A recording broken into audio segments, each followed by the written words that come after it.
Yellowware.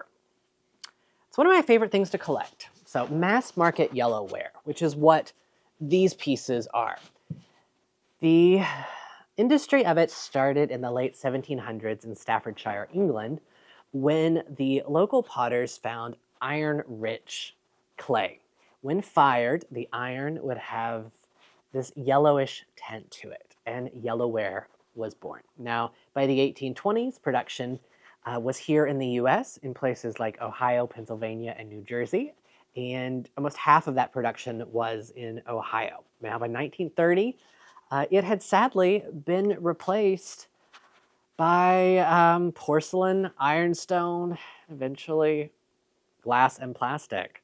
So if the 1970s and 1980s are the Tupperware eras, the 19 teens and 1920s would have been the Yellowware era. Now, if you're collecting this, it is very hard to date. Most places did not stamp their Yellowware pieces. It was intended to be very humble forms of pottery.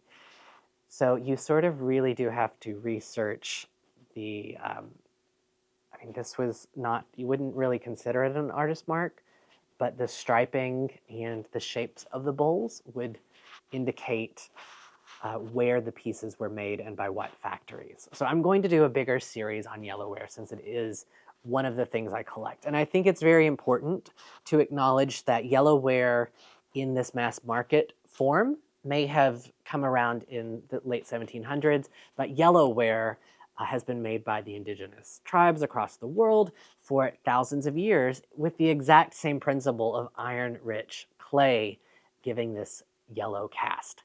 Now, prior to the 1820s in the US, you would have seen redware, and it would have had that red cast. So will that be the next video in this series? It will not, but it will be one of the upcoming ones. I've got to grow my collection first. So keep collecting, and I'll see you on my next episode of Collecting Americana.